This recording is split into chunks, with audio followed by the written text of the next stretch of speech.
Salut les amis, c'est Isa, j'espère que vous allez bien. Ça fait un petit moment que je vous ai pas vu. Me revoilou, me revoilie, me revoilà. Pour une vidéo courte sur la problématique de tu n'y arrives pas, que faire? Voilà. Donc, je vous explique un petit peu ce que je vais utiliser pour cette vidéo. Et avant de démarrer, je voudrais juste vous dire que j'ai rectifié la carte du monde dans mon tarot, le tarot dans les fougères. La carte a été rectifiée. Ça, c'est moi qui l'ai fait, la petite boîte, parce qu'il n'y a pas de boîte dans mon tarot. Du coup, il est disponible à la vente, si ça vous intéresse de l'acheter. Vous pouvez vous le procurer avec le lien qui est dans la communauté. Je vous remontre rapidement de quoi il s'agit. Voilà, c'est le tarot dans les fougères, les 22 arcanes majeurs, pardon, oulala. Les 22 arcanes majeurs. Je n'ai pas encore commencé la création des arcanes mineurs. Vous voyez, la carte du monde, j'avais oublié un X. Mais c'est corrigé sur le site, donc c'est bon, il est disponible et il est tout bien comme il faut. Voilà. Donc si ce tarot vous intéresse, je vous invite à aller voir dans la communauté, j'ai mis le lien pour vous le procurer. Il n'y a pas de livret, c'est un tarot qui est pour les gens qui connaissent le tarot, qui savent l'utiliser, ou alors pour les gens qui auront le courage d'aller chercher sur leur moteur de recherche préféré la description des cartes, de chaque carte. J'ai pas mis de livret et j'ai pas mis d'emballage pour essayer de ramener le tarif au prix minimal, en sachant que je ne touche quasiment rien dessus, c'est vraiment par plaisir. Donc si vous voulez vous le procurer, eh bien je vous invite à y aller. Il est en français, mais il y aura une version plus tard qui sera faite en anglais également, ok? Mais là je vais commencer d'abord à travailler sur les arcanes majeures pour avoir deux versions, donc la version uniquement arcane mineur, parce que comme ça peut être utilisé aussi comme oracle, et une version 78 cartes tarot complet. Voilà les amis, je vais mettre aussi en lien The Natural Tarot, qui est un tarot que j'avais créé il y a plusieurs années en arrière, dont j'avais perdu le lien en fait pour pouvoir le mettre en vente, mais j'ai retrouvé le lien, donc je vais le mettre aussi dans la communauté. Je vous le mettrai aussi dans la communauté si vous voulez l'obtenir. Celui-là, il est fait avec des photographies que j'ai faites moi-même et que j'ai édité moi-même, que j'ai travaillé et édité moi-même. Voilà, c'est fait de A à Z par mes soins je vais vous mettre des images, je vais essayer de vous récupérer des photos et je vais vous mettre ça dans la communauté si ça vous intéresse. Et celui-là, il est complet, il y a 78 cartes. Voilà les amis. Alors, pour faire ce tirage-là, il y aura trois choix. Donc la question c'est tu n'y arrives pas. Alors ça peut être dans n'importe quel domaine, hein. Ça peut être en amour, ça peut être pro, ça peut être financier, peu importe. Tu n'y arrives pas, que faire? Donc on va aller voir ça. Alors pour faire ce tirage là, je vais utiliser ce tarot de Marseille là, que j'ai eu pour vraiment une bouchée de pain. Tarot de Marseille, 22 arcanes majeures uniquement aussi. Alors, je sais pourquoi il est vendu pour une bouchée de pain. C'est parce que les cartes de la force et de la justice ont été inversées en réalité dans ce tarot. J'ai trouvé ça rigolo, mais j'ai décidé de l'utiliser quand même et de le garder comme il est parce que, ma foi, c'est que c'est comme ça que ça devait être et je respecte son caractère original. Donc la carte de la force et de la justice dans ce tarot-là sont inversées, je vous le dis, hein, si jamais vous voulez vous le procurer. Je vous invite quand même à vous le procurer, parce que vous allez voir, il est quand même très très beau, c'est un très joli tarot. Et franchement, c'est pas grave en fait, parce que de toute façon, on peut voir de la force dans la carte de la justice, et on peut voir la justice dans la carte de la force. Donc c'est pas grave. Mais je vous invite à aller voir vous-même pour vous procurer si ça vous intéresse, et j'utiliserai avec l'esprit animal. Alors je vais peut-être lire quelques passages, je lirai pas toutes les cartes, toutes les pages, parce on va en avoir pour 12 ans. Je lirai peut-être quelques passages, mais c'est surtout pour l'inspiration visuelle que je vais l'utiliser. Alors pour vous faire choisir, je vais vous faire choisir, tiens, avec des... Je vais vous faire choisir... Tiens, bah non, je vais vous faire choisir avec mes... Je vais vous faire choisir avec mon tarot à moi, tiens. Allez, vas-y. Allez, je vous fais choisir avec le tarot dans les fougères. Allons dans les fougères. Donc ça, c'est une petite boîte que j'ai trouvée et du coup, j'ai collé la carte. Enfin, je l'ai collée, je l'ai scotché. Puis c'est pas si mal finalement. C'est parfait pour la taille. Alors, Trois choix. Donc, la question étant de savoir ce que tu peux faire parce que tu n'y arrives pas. Tu n'y arrives pas. Tu n'y arrives pas, ça t'agace, tu ne sais pas quoi faire. Que peux-tu faire? Alors, choix 1. Nous avons la carte de la roue de la fortune. La petite phrase, c'est « Des cieux et de nos jours, il règle chaque phase ». Donc, voilà la carte de la roue de la fortune. Choix 2, ce sera la tour. Alors là, peut-être que tu t'agaces. La tour, Dieu commande à la foudre et gouverne le feu. Et pour le choix 3, nous aurons l'empereur. Seul avant tout principe, il est présent partout, l'empereur. Ok? Donc choix 1, choix 2 ou choix 3. Tu n'y arrives pas, qu'est-ce qu'il faut faire? Allez, je te laisse 30 secondes pour choisir ta carte. Je te les remontre un petit coup de près. Choix 1, 2 ou 3. Et moi, je vais commencer tout de suite avec le choix numéro 1. Allez, c'est parti. Le choix numéro 1, la roue de la fortune. Pour la petite histoire, elles ne sont pas visibles, en fait, hein, à moins d'avoir une loupe. Elles sont écrites très petit, mais parce que le but n'était pas de vraiment pouvoir lire. Mais c'est plus pour la symbolique, c'est les phrases, les paroles en latin de Carmina Burana. La symphonie Carmina Burana. Voilà, donc c'était juste pour vous le dire si ça vous intéresse de le savoir. Je vais mettre ça où? Je vais mettre ça là, comme ça. Allez. Alors, toi qui as choisi le choix numéro 1, tu n'y arrives pas, que faire pour le choix 1, si tu as choisi la roue de la fortune? Alors, à quoi est-ce que tu n'arrives pas? Qu'est-ce que tu n'arrives pas à faire? Est-ce que c'est à avancer dans ta vie, choix numéro 1, à faire tourner la roue?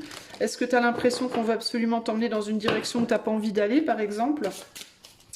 Qu'est-ce qu'il te faut faire, choix numéro 1? Tu n'y arrives pas, que faire? Alors, nous avons le diable. Regardez si elles sont belles, ces cartes, sérieux. Le diable. Tu n'y arrives pas, choix numéro 1, que faire? Nous avons deux cartes. Nous avons l'ermite et nous avons la mort. Le diable, l'ermite, la mort. Alors, je sais pas trop comment mettre ça. Comme ça, tiens. Tu la vois la carte? Tu la vois la carte? Wesh. Tu l'as vu ma carte? Alors, le diable, l'ermite et la mort, en dos de jeu, nous avons donc cette fameuse force qui est en fait la justice. Cette fameuse justice qui est en fait la force. Vous voyez ce que je veux dire, les amis? C'est une grosse erreur, concrètement. Mais moi, ça m'amuse beaucoup. Et de toute façon, je vois du sens dans tout, même dans les erreurs. Donc, j'ai décidé de le garder et de l'honorer et de l'utiliser sans problème. Alors, choix numéro 1. Tu n'y arrives pas, que faire?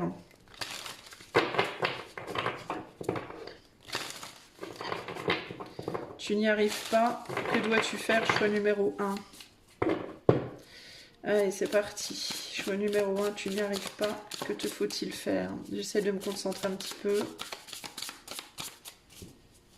C'est vraiment pas pour rien en fait ce micmac là. Alors on a la corneille, on a l'œuf noir, on a la raie et on a le chameau. Et en dos ici on a le dauphin. Ok. Alors, voyons voir.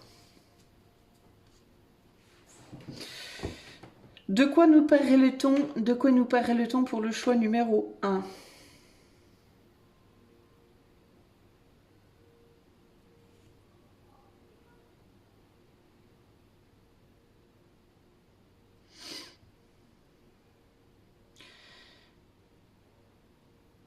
Alors toi, est-ce que tu essayes de... est-ce que tu...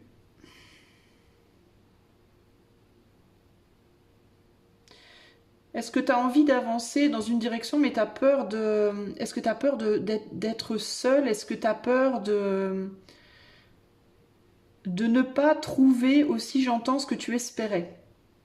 On dirait que t'es pas bien dans une situation, t'es pas confortable dans une situation, t'as l'impression de pas être à ta place, t'as l'impression d'être dans un endroit où tu devrais pas être. Alors ça peut être dans un couple où tu devrais pas être, dans un métier où tu devrais pas être, dans une ville, un pays, une situation. T'es dans une situation de vie. Le mot qui me vient c'est awkward. Awkward ça veut dire mal à l'aise. Mal à l'aise, pas comme si t'étais pas à ta place, comme si t'avais le sentiment de devoir retenir quelque chose, de devoir retenir une partie de toi pour pouvoir honorer une situation de vie. C'est un peu ce que j'entends ici. C'est pour pouvoir honorer peut-être un contrat, pour pouvoir honorer un contrat de mariage, un contrat pro, un engagement, une forme d'engagement. Ça peut même être un engagement par rapport au fait d'être dans cette vie sur Terre.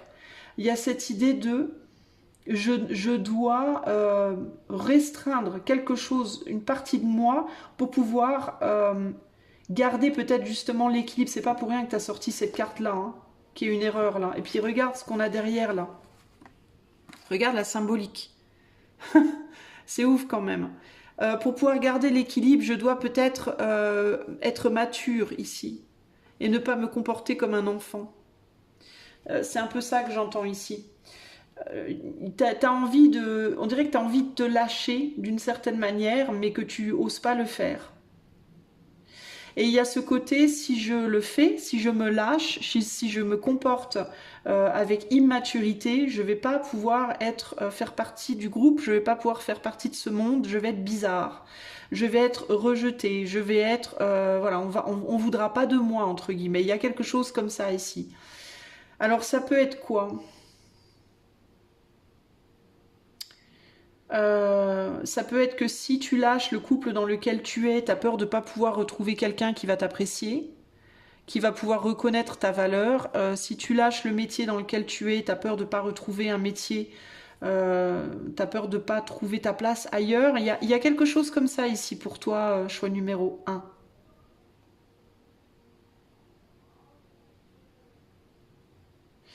Mais du coup, tu montres pas toute la splendeur de qui tu es vraiment.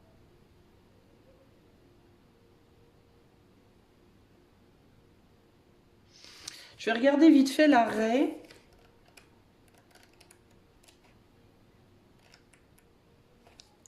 Parce que l'arrêt, je ne me souviens pas de ce qu'elle veut dire. Il y a cette idée que du coup, tu n'es pas complètement toi et c'est dommage. Il y a un côté comme ça, là. Attends. L'arrêt, elle est où l'arrêt? Oh. J'aime bien cet oracle, mais alors le livre, il est vraiment pas pratique. Développer la confiance, sens de soi ou colonne vertébrale. Traverser l'inconfort. Toi, j'ai l'impression qu'on te dit ici que tu peux réaliser ce que tu as envie de réaliser, tu peux être toi, et il va falloir que tu fasses face. En fait, toi, c'est comme si on te disait, il faut que tu oses être toi. Cette partie de toi que tu restreins, entre guillemets, que tu veux pas montrer. Cette partie joueuse, cette partie enfantine, cette partie un peu plus immature, il y a un côté de toi comme ça, c'est ta sensibilité, tes émotions, ce que tu ressens vraiment. En gros, ce qu'on te dit, choix numéro 1, c'est que pour y arriver, ce que tu peux faire, c'est arrêter arrêter de brider tes émotions, arrêter de brider la personne que tu es vraiment. Arrêter de brider ton enfant intérieur. C'est comme si ton enfant intérieur avait très envie de s'exprimer, en gros, tu l'autorises pas à le faire. Et tu te dis que c'est plus sage, de ne pas te laisser faire. Parce que si tu te laisses faire, tu vas être rejeté. Et comme tu veux pas être rejeté, il peut y avoir aussi ici une idée de sagesse, la sagesse c'est de se contrôler, la sagesse c'est d'être mature, la sagesse c'est etc. etc. Alors que c'est pas forcément vrai en fait. Il peut y avoir quelque chose par rapport à l'âge que tu as aussi, peut-être que tu as le sentiment d'être trop âgé pour certains comportements.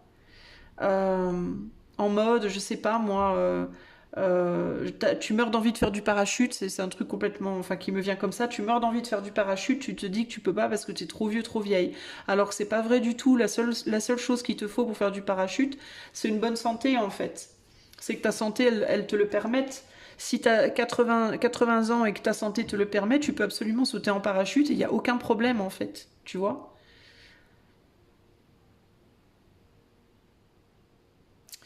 Je vais regarder aussi la corneille. C'est vraiment ça que je ressens pour toi, c'est cette idée de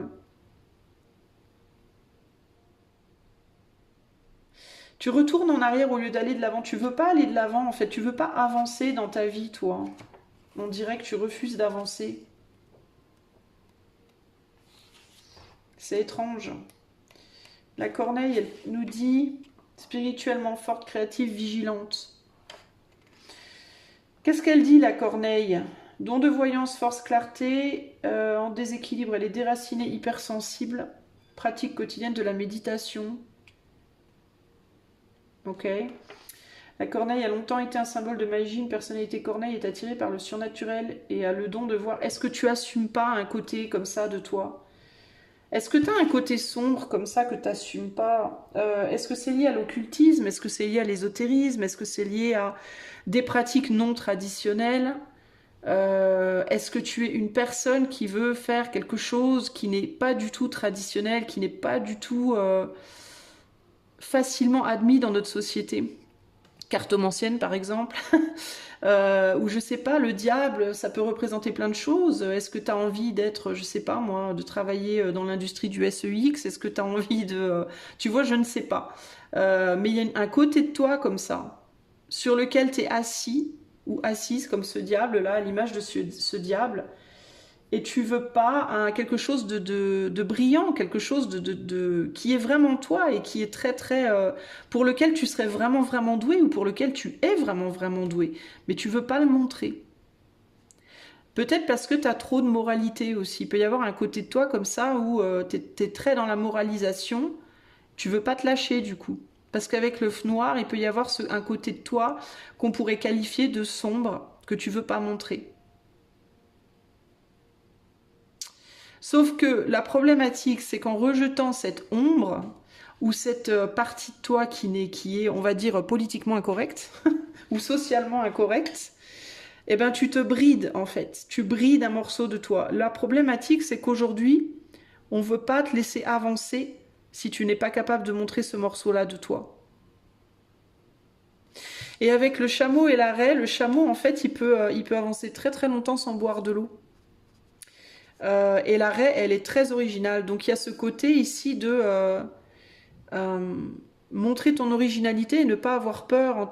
Si tu te dis je ne serais pas capable, si tu es capable, tu as beaucoup beaucoup de résilience et de résistance pour effectuer cette transformation ici. Cette transformation qui va t'amener beaucoup de plaisir après, hein, beaucoup de joie, beaucoup de plaisir. À toi de voir de quoi on parle ici. Hein. Ça peut être dans un domaine ou plusieurs domaines, mais il y a vraiment cette idée-là de... et j'ai l'impression que c'est en gestation pour le moment. C'est quelque chose qui est en toi, à l'intérieur de toi, mais que tu veux pas éclore. Tu veux pas laisser éclore cette chose.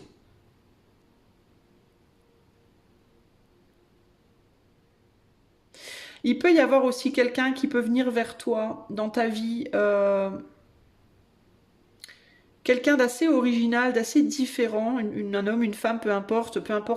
Encore une fois, si c'est sentimental ou amical ou autre ou pro, mais il peut y avoir quelqu'un qui peut venir vers toi et te montrer ça, mettre le doigt dessus, entre guillemets.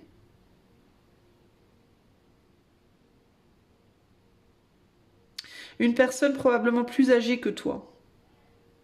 Une personne qui a beaucoup de sagesse, peut-être plus de sagesse que toi. Et une personne qui a, j'aurais envie de te dire, une personne qui a déjà fait ce travail intérieur, pas de canaliser, mais d'accepter ce côté-là chez lui ou chez elle. Une personne que dans un premier temps tu peux prendre pour quelqu'un justement de pas socialement correct ou politiquement correct.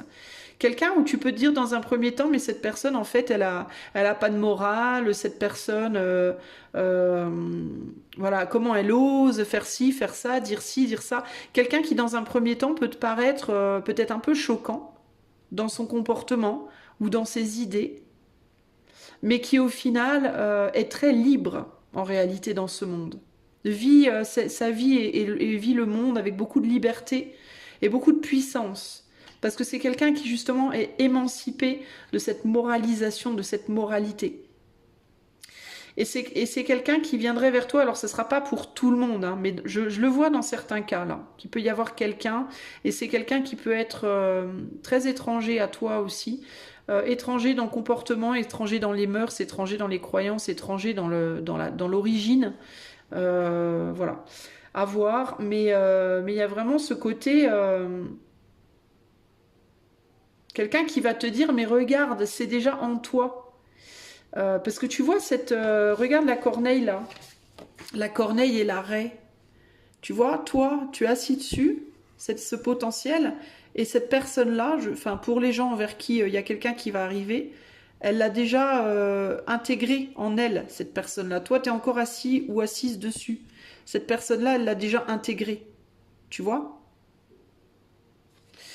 Et elle va te paraître un peu alien, hein, cette personne. Elle va te paraître très différente et très résistante aussi, hein.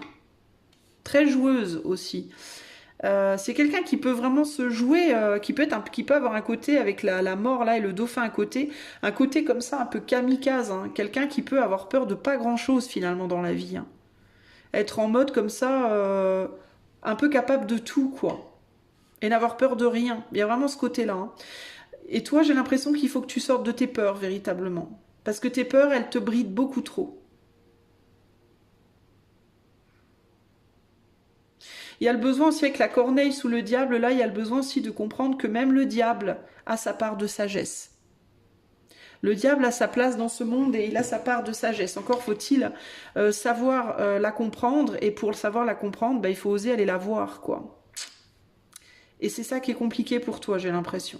T'as du mal avec ça. Ok? Voilà ce que je peux te dire, choix numéro 1. Donc peut-être arrête toi de te brider avec ta moralité.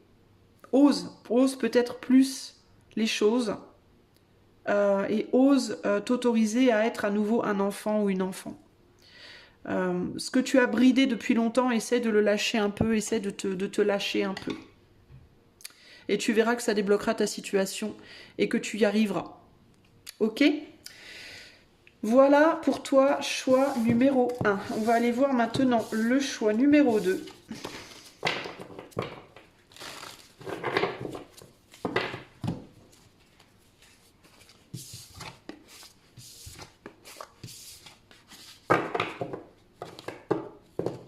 Peut-être pas faire comme ça parce que je vais les abîmer.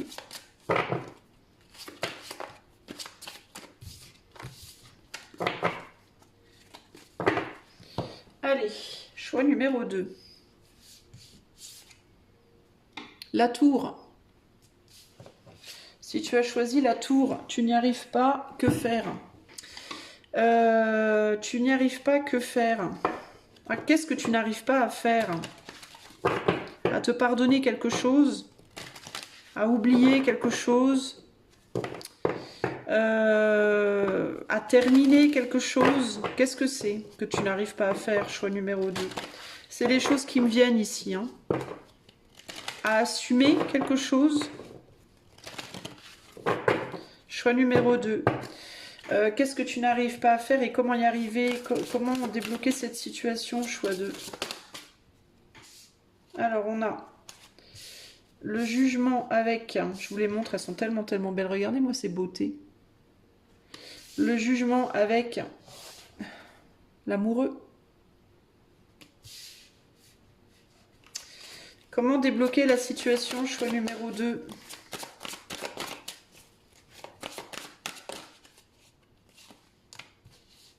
J'en ai 4 qui sont tombés pour toi, la papesse. Et on a en 4e carte la roue de la fortune qui est tombée. Et en dos, ici, on a la beautiful étoile. Alors, voyons voir. Bon, du coup, toi, t'en as 4, mon ami. Je vais quand même mettre que 3 cartes de l'esprit animal, parce que je veux pas que ça dure des siècles, cette histoire. Alors... Toi, t'es dans tes rêves, j'ai l'impression. T'es dans ton monde intérieur beaucoup. T'es beaucoup dans tes rêves, beaucoup dans l'éther, beaucoup tourné vers l'éther, tourné vers le spirituel, tourné vers le ciel. Et il faut que tu retournes vers le monde extérieur, j'ai l'impression. Comment faire pour que tu arrives? Choix 2. Alors, on a la hyène.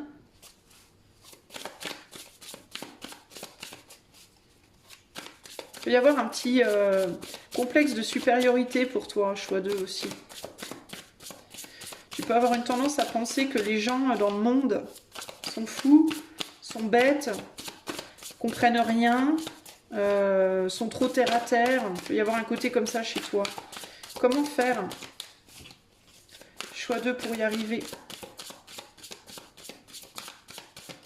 Si toutefois on veut bien me le dire. Comment faire pour y arriver? Ah. Le cobra, le papillon de nuit, et là on a la panthère. Est-ce que tu vois tout? Oui. Alors, ouais, toi on dirait que t'es beaucoup dans l'éther, dans le spirituel, hein, avec le jugement ici, là. T'es beaucoup dans tes rêves, t'es beaucoup dans ton monde, dans un monde, on va dire, invisible. Un idéal, une idéologie, ça peut aussi être une idéologie. Et tu peux avoir peut-être du mal à en sortir, tu peux avoir du mal à te réaliser, tu peux avoir du mal à te réaliser du coup dans la terre, dans la matière, parce que tu es beaucoup dans ce monde-là. Et que tu peux avoir une tendance aussi à, je te dis, je vais pas dire te mettre en supérieur, mais à critiquer le monde extérieur, le monde des vivants, entre guillemets, le monde que tu peux voir et toucher. Ici, on te dit que pour autant, il va falloir que tu arrêtes d'avoir peur des émotions que les autres provoquent en toi, justement. Tu peux avoir peur que les gens t'agacent, tu peux avoir peur que les gens te mettent en colère, que les gens te critiquent aussi, hein, d'une certaine manière, pour être qui tu es. Et tu veux peut-être pas être critiqué parce que je suis qui je suis, mais moi j'ai compris des choses que toi t'as pas compris. Ça peut être un peu ta moto, comment dire, ce que tu penses entre guillemets. Tu peux détenir une grande sagesse en toi qui est liée au monde spirituel, qui est liée au monde invisible, qui est liée à des connaissances que tu as, des compréhensions que tu as. Mais tu les gardes pour toi, tu les donnes pas. Et tu peux aussi ne pas comprendre que il y a aussi de la connaissance et de la sagesse dans le monde terre à terre, entre guillemets. L'un, en fait, il n'y a pas de mieux ou de pire. C'est pas le monde que tu peux voir et toucher qui est pire ou mieux que le monde invisible, et ni l'inverse en réalité. C'est une complétude. Les deux se complètent en réalité. Les deux font que la Terre est ce qu'elle est, que notre expérience de vie est ce qu'elle est. Et c'est un peu comme le yin-yang. Vouloir supprimer l'un ou un côté ou l'autre au bénéfice de l'autre, c'est tout détruire. C'est annihilationniste. C'est-à-dire ne vouloir vivre que dans les mondes invisibles, en se disant de toute façon le monde des humains qui vivent dans la matière, qui sont, comme dirait ce médium-là qui me fait beaucoup rire, mais pour qui en même temps j'ai une certaine tendresse, mine de rien, malgré le fait qu'il me fasse beaucoup rire. Comment il s'appelle déjà? Alexandre Simon, qui m'amuse beaucoup dans sa manière d'être, mais qui, ouais, il y a quelque chose de très sensible chez cette personne qui me touche d'une certaine manière. Bref, c'est une autre histoire. Mais comme dirait Alexandre Simon, là, comment il dit, là, il a un terme, la sociétale, la sociétale. La sociétale, bien que tu peux la critiquer, c'est-à-dire les gens, quoi, les gens qui sont très terre à terre, qui sont très connectés à la télé, aux news, à la vie, métro, boulot, dodo, etc., ce que certains appellent des moutons, qui ne sont pas connectés finalement à ce monde-là, ou peu connectés, ont une sagesse dont tu n'as pas idée. Alors je sais, tu vas me dire, mais n'importe quoi. Ben non, en fait, c'est pas n'importe quoi. C'est pas n'importe quoi, parce que il faut de tout pour faire un monde. Il faut des personnes qui sont très connectées à l'éther, il faut aussi des personnes qui ne le sont pas.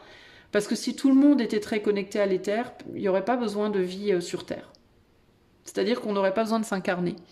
De la même manière, si tout le monde était très terre à terre, on n'aurait pas besoin de l'éther. Tu vois? Donc, il faut l'un et l'autre pour faire un monde. Il faut le tangible et l'intangible, la lumière et l'ombre, etc., etc. Et chaque domaine a sa propre sagesse.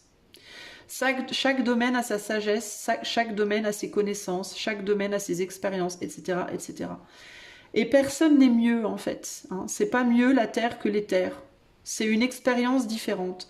La problématique que tu as toi, c'est si tu n'y arrives pas, c'est parce que tu refuses un côté. Tu refuses d'expérimenter un côté. Donc tu es probablement ou trop dans les terres ou trop dans la terre. Mais j'ai quand même l'impression ici qu'on parle plus de gens qui sont trop connectés, qui sont pas assez impliqués dans la matière. Et la raison de cette non-implication, c'est la peur d'être piqué par les autres, par le monde, par cette matière justement, et la peur aussi d'être transformé par cette expérience. Il peut y avoir une peur ici de si je sors de chez moi, si je vais me reconnecter aux autres qui sont pas comme moi, qui sont plus terre à terre, et si je vais me reconnecter à une expérience plus terre à terre de la vie, est-ce que je vais pas perdre ma spiritualité? Est-ce que ça va pas me polluer? Est-ce que ça va pas me transformer en une personne qui n'est plus sage? Non, absolument pas. Parce que cette sagesse que tu as acquérie par l'expérience de l'invisible, elle est en toi et personne ne te l'enlèvera. Le fait d'aller dans la matière, faire des choses, travailler la matière, travailler le contact humain, etc., etc., ça va juste t'apporter une sagesse supplémentaire par rapport à celle que tu as déjà. Ça va te donner du coup une perspective avec la roue de la fortune beaucoup plus large des choses et un pouvoir beaucoup plus fort aussi. Ça va juste te permettre d'acquérir en puissance, en fait. C'est-à-dire que toi, tu as l'impression que ça va te dénaturer, que ça va t'amoindrir, alors qu'en réalité, si tu t'ouvres à ça, et si tu partages tes connaissances avec la matière, et si tu laisses la matière partager sa sagesse et sa connaissance avec toi, alors tu vas t'ouvrir justement à une plus grande... ça va en effet créer une transformation en toi, avec le papillon de nuit, mais ça va créer... tu vois, le cobra, il me fait penser à la chenille ici, hein, un peu. Tu vas passer de la chenille au papillon. C'est-à-dire que tu vas te transformer. Oui, ça va être radical. Oui, mais c'est pour aller en quelque chose de plus beau, de plus fort. Tu vois? Tu vas devenir le papillon qu'on voit sous le soleil dans les fleurs, de nuit. Pourquoi de nuit? Parce que la nuit, c'est aussi le symbole de l'obscurité, de l'occultisme et de tout ce qui est invisible. Donc tu vas allier les deux capacités.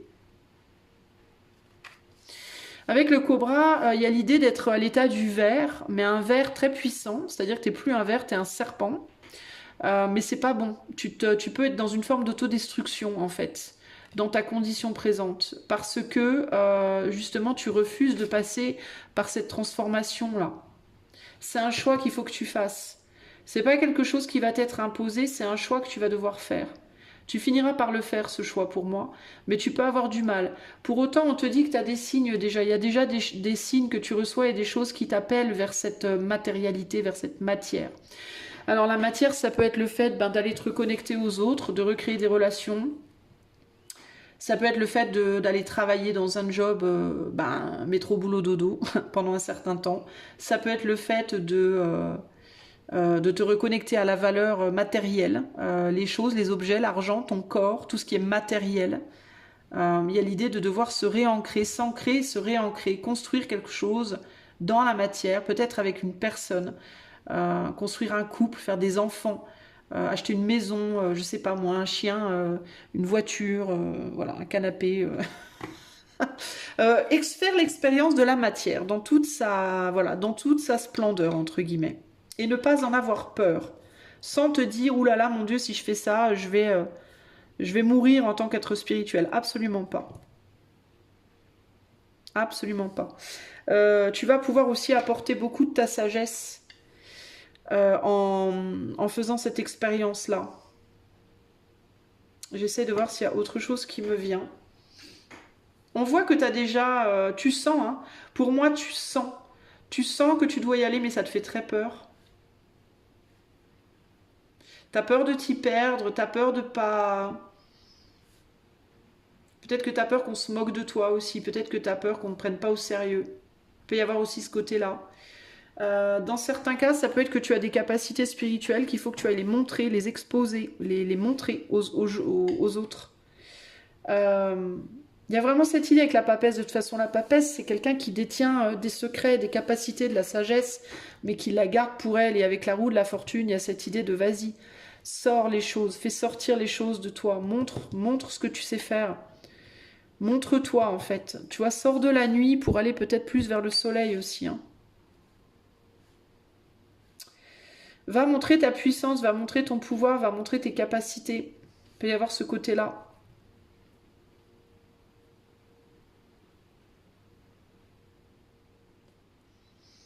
Euh,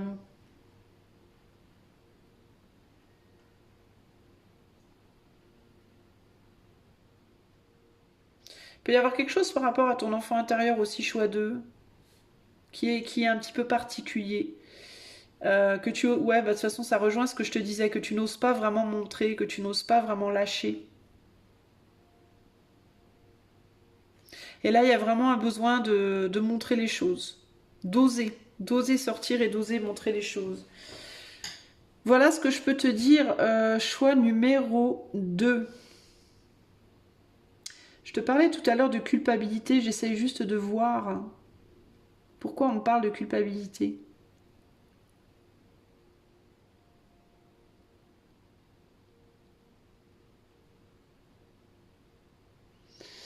Pourquoi on me parle de culpabilité?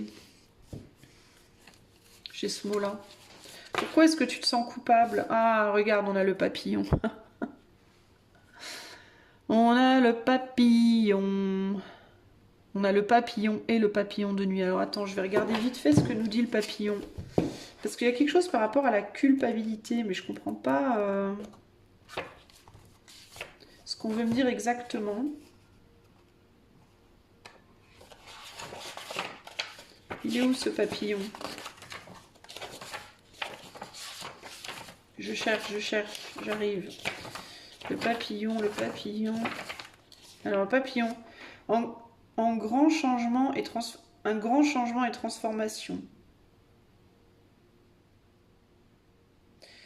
Est-ce que tu as peur justement d'être heureux? Est-ce que tu as peur du bonheur, toi? Impulsif, impatient, rêveur.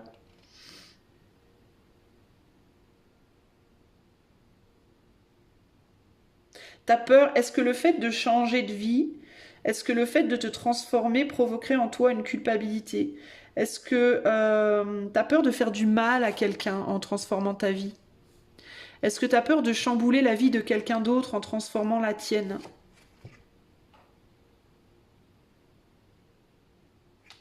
Est-ce que c'est ça ton problème?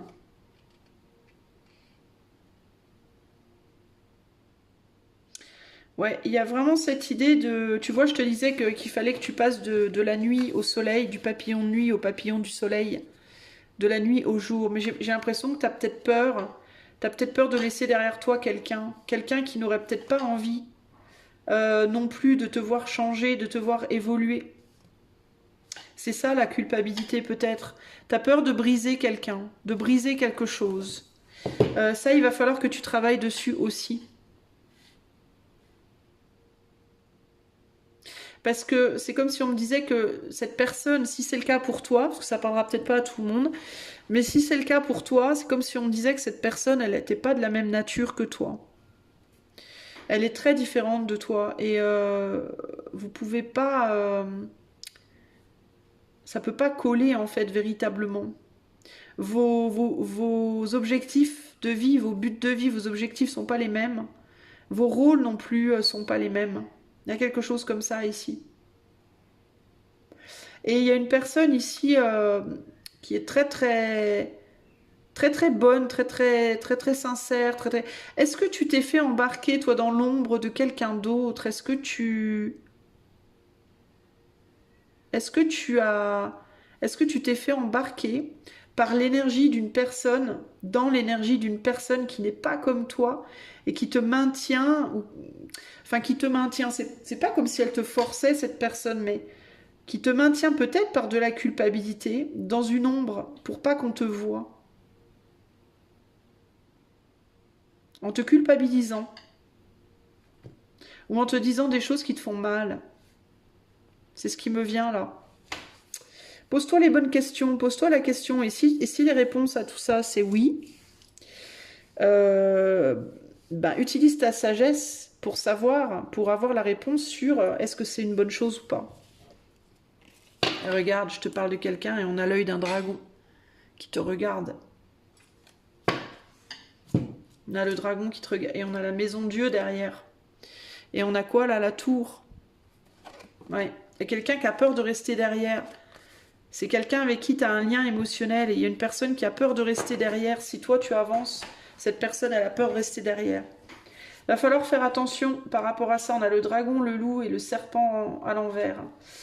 Et le vautour, ouais, clairement. Pour moi, il y a quelqu'un qui veut pas que tu avances dans ta vie. Parce que si tu avances dans ta vie, cette personne elle a peur que tu te barres, que tu fasses ton chemin. Et cette personne elle a pas envie de se retrouver seule pour moi. C'est quelqu'un qui veut pas être sans toi. Et ça ne veut pas nécessairement dire qu'au jour le jour, cette personne, elle est méchante avec toi. Hein. Mais parce qu'avec la hyène, il peut y avoir une forme de ruse. C'est quelqu'un qui peut ne pas dire les choses aussi, hein, de manière surtout sous le jugement. Hein. Ça peut être en mode, c'est rusé, je dis pas. C'est peut-être même quelqu'un qui ne se l'avoue pas à lui-même ou à elle-même. Cette personne, elle ne s'en rend peut-être même pas compte elle-même de cette espèce de codépendance qu'elle a là avec toi et du mal qu'elle fait au final. Tu vois, elle a peut-être même pas envie de faire du mal, cette personne, mais ça peut être plus fort qu'elle, tu vois. Donc attention aux gens qui sont autour de toi et qui pourraient, de manière directe ou indirecte, de manière volontaire ou involontaire, te retenir en arrière pour ne pas que tu brilles, justement, pour ne pas que tu passes du papillon de nuit au papillon de soleil, au papillon de jour, pour ne pas que tu puisses partir, en fait, t'échapper, t'envoler. Tu vois ? Et c'est quelqu'un qui peut peut-être te faire peur, hein, parfois. Ok ? Mais avec la hyène et puis cette lune là, moitié nuit, moitié visible, moitié sombre, c'est quelqu'un qui peut fluctuer aussi entre des paroles motivantes, des choses motivantes et des choses plus qui te plombent. Tantôt, la personne, elle peut te dire oui, oui, vas-y, fonce. Puis le jour d'après, non, non, finalement, vaut mieux pas, tu vois. Et qui peut te mettre comme ça, te retourner le cerveau un peu. Te perdre aussi, toi, un peu, tu vois. Donc attention par rapport à ça, choix numéro 2. Ok ? Allez, c'est parti pour le choix 3.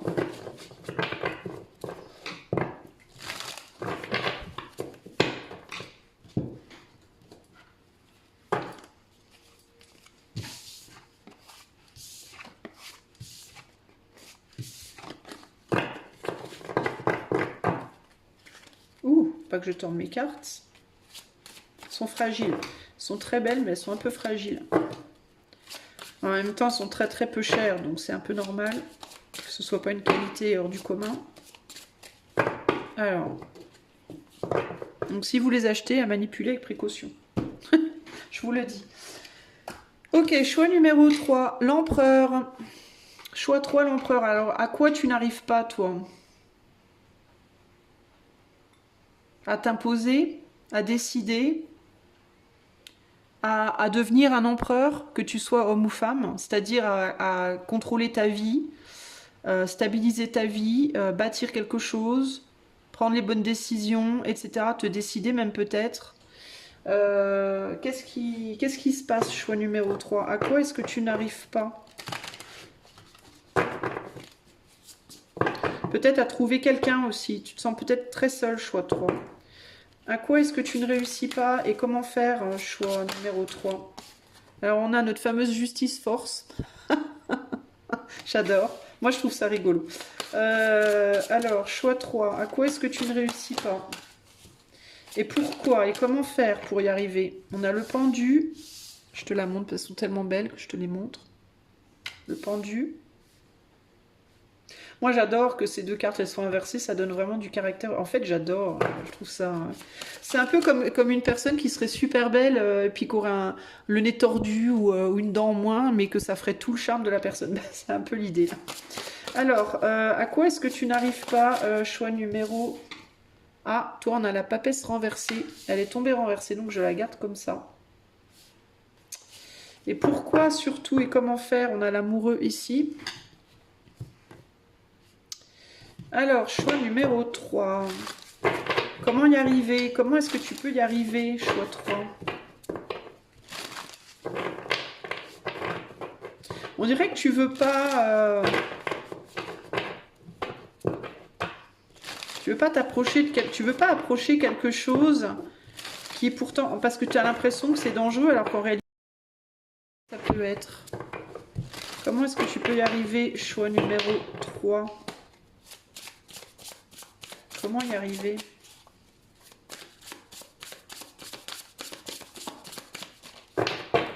C'est une manière de voir les choses que tu veux pas... Ah! Tu veux pas admettre peut-être quelque chose. Tu veux pas admettre que tu... Un manque de connaissance peut-être, un manque de sagesse. Ouais. C'est une manière de voir les choses que tu veux pas... que tu veux pas approcher, parce que ça te ferait du mal si tu es... Enfin, t'as l'impression... Ouais, regarde, on a le scorpion ici en dos de jeu. T'as l'impression que ça te ferait du mal. Pour moi, il y a quelque chose que tu veux pas. Tu refuses de voir quelque chose en face. Et la papesse, elle est tombée renversée ici, c'est pas pour rien. Alors attends, je vais regarder ce qu'elle veut dire, la papesse inversée, dans ce livret. Attends. En moi, je deviens écrasant et intrusif, je me renferme sur moi-même et je finis par étouffer. Ouais. Écrasant, écrasante. Hein. La papesse renversée, elle te dit ça. Quelqu'un qui devient écrasant et intrusif et qui se renferme et qui finit par étouffer. Et peut-être du coup aussi dans son étouffement à devenir pas gentil, à devenir méchant, à devenir piquant. Et ça, c'est quelque chose que tu refuses de voir en face. Alors, est-ce que tu es quelqu'un de trop... Est-ce que tu es un empereur tyrannique? Est-ce que tu es une personne un peu tyrannique? Choix 3, pardon, c'est pas très agréable, mais je vais te le dire. Est-ce que tu es un peu trop tyrannique avec les gens ou est-ce que tu veux trop imposer ta loi? Est-ce que tu veux t'imposer trop? Est-ce que tu veux trop dire aux autres ce qui est juste, vrai ou faux? Est-ce que tu refuses la sagesse des autres? Est-ce que tu penses que d'écouter la sagesse des autres, d'accepter la sagesse des autres, même si ce n'est pas la tienne, ce serait quelque chose qui serait potentiellement dangereux pour toi ou destructeur pour toi? Est-ce que tu as peur de la sagesse des autres? Est-ce que tu as peur de l'opinion des autres, des désirs des autres, des envies des autres? Est-ce que du coup, tu veux pas les entendre et comme tu veux pas les entendre, tu imposes les tiens? Tes opinions, tes envies, ta sagesse, etc., etc., etc. Est-ce que tu es quelqu'un d'intrusif? Est-ce que tu es quelqu'un qui peut facilement, exemple tout con, aller chez les gens sans prévenir? En te disant, de toute façon, c'est mes potes, ça va le faire. Oser demander des trucs que les trois quarts des gens n'oseraient pas demander. Est-ce que tu blâmes les autres quand on ne te donne pas ce que tu attends? Est-ce que tu culpabilises les gens quand on ne te donne pas ce que tu attends? Est-ce que tu fais des caprices? Est-ce que quand on te donne une opinion ou un avis sur quelque chose, automatiquement tu dis non, c'est pas ça, c'est ça. Toi, t'as tout faux, t'as rien compris, je sais mieux que toi. Est-ce que tu es quelqu'un comme ça? Est-ce que tu es une personne qui a tout vu, qui a tout fait, qui a tout compris, qui a tout... Voilà. Est-ce qu'il y a un côté comme ça chez toi? Si c'est le cas, enfin, tu vas probablement me dire non, parce que ici, ce que ça me dit, c'est que tu veux pas aller le voir, ça. Tu refuses d'aller voir ça. Tu as peur de ce que ça pourrait provoquer chez toi si tu l'admettais, si tu le regardais en face. Du coup, tu choisis de regarder, tu fais style de rien. Et tu peux même faire style, non, mais de toute façon, je suis innocent, je suis candide, je suis trop innocent. Il peut y avoir un côté très enfantin chez toi, très, très, très candide, très l'air de pas y toucher. Tu vois, l'air de pas y toucher, l'air de mais non, moi j'ai rien fait, c'est pas moi, j'étais même pas là. Tu vois, il peut y avoir un côté comme ça ici. Et quand quelqu'un essaye de te le dire, de te montrer, de te dire mais regarde ce que tu fais, bah tu dis non, non, mais non. Ou alors tu dis mais ça c'était avant, je suis plus comme ça maintenant. Parce que tu vois, la loutre elle regarde vers le passé, là, elle regarde derrière. Donc tu peux être en mode non, non, mais j'étais avant comme ça, mais j'ai changé, tu vois. Alors que pas du tout en fait, ou peut-être un tout petit peu. Et quand on te met en face de ça, alors là, tu sors le poison. Alors là, c'est le poison qui sort.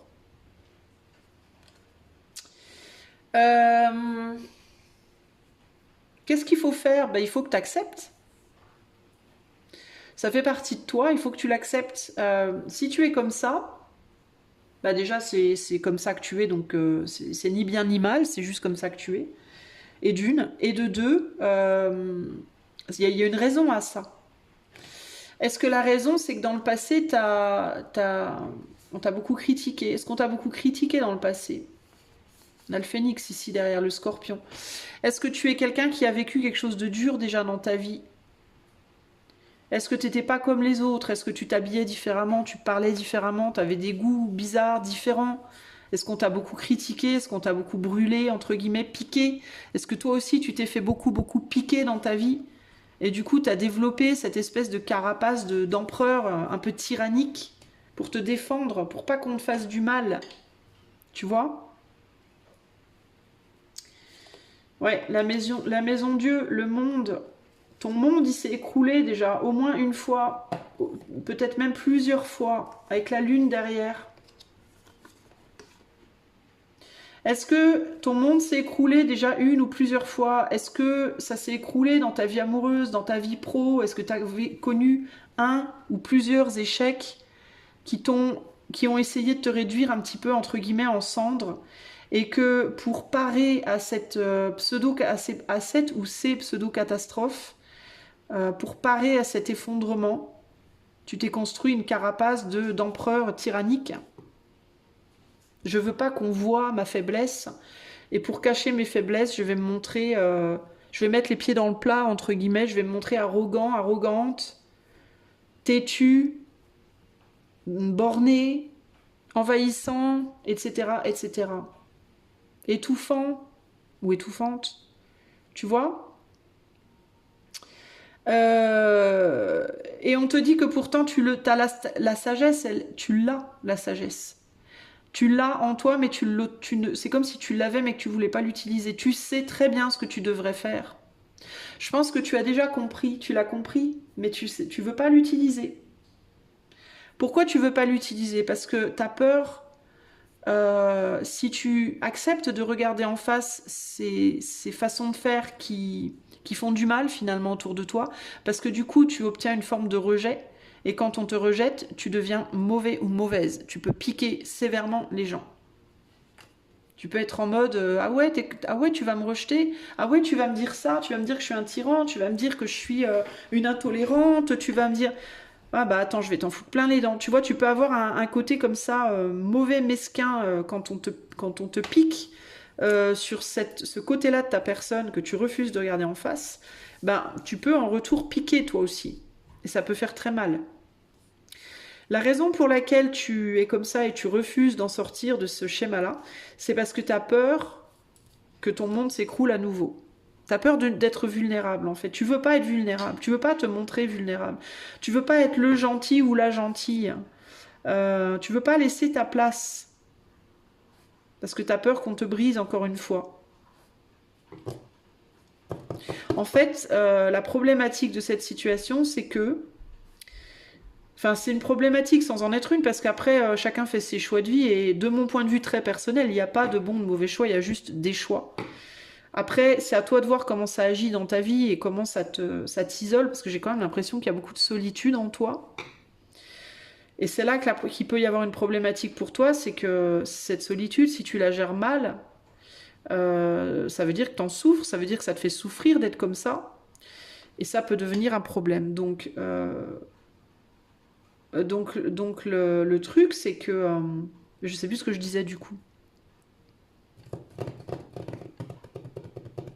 Bah, le problème, c'est que ça peut t'isoler, quoi. Ça peut te faire du mal à toi, en fait, et ça peut... Il y a un côté autodestructeur, en fait, tu vois. Si tu veux pas écouter, si t'es pas ouvert à d'autres sagesses, si t'es pas ouvert à d'autres points de vue, si t'es pas ouvert à d'autres idées, à d'autres façons de voir les choses, et au fait de les respecter pour ce qu'elles sont, et de comprendre que ton idée n'est pas meilleure que celle des autres n'est pas meilleure que la tienne, c'est simplement des perspectives différentes, et qu'il y en a de multiples, et qu'aucune ne surpasse l'autre. ça peut te mener dans le côté obscur de la force, entre guillemets. C'est-à-dire qu'il y a des gens, si tu veux, quand ils se cassent la figure, quand leur monde s'effondre, ils arrivent à reconstruire et ils arrivent à rester dans le côté, on va dire, constructeur, tu vois, de la force. Et toi, j'ai l'impression que ça te mène dans le côté destructeur de la force. Ça t'a mené dans le côté obscur. Encore une fois, il n'y a pas de bon et de mauvais choix. Il faut tout pour faire un monde. Et dans ce monde, il faut qu'il y ait de la construction et de la destruction. Donc je ne suis pas en train de te critiquer, de te juger ou quoi que ce soit.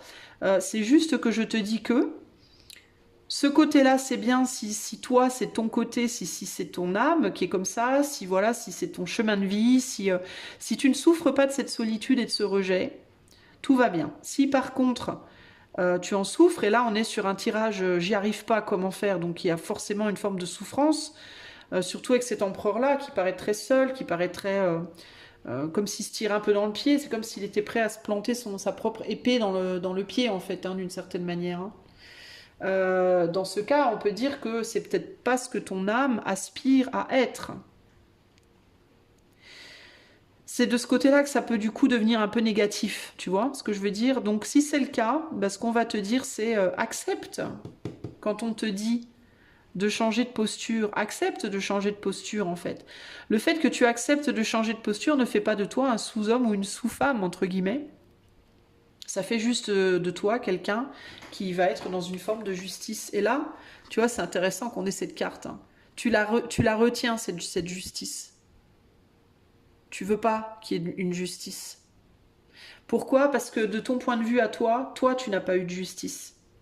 Donc il peut y avoir ce côté, si moi j'ai pas eu de justice, pourquoi les autres en auraient? Sauf que toi, t'es un empereur, donc t'es très dans la terre. Du coup, ce qu'il faut que tu comprennes, c'est qu'il y a deux types de justice. Il y a la justice de la terre des hommes, puis il y a la justice de l'éther. Alors peut-être que d'un point de vue des hommes, tu n'as pas eu de justice à certains moments de ta vie, mais d'un point de vue de l'éther, tout est juste. Mais ça, tu vas pas le comprendre maintenant, tu le comprendras quand tu seras parti.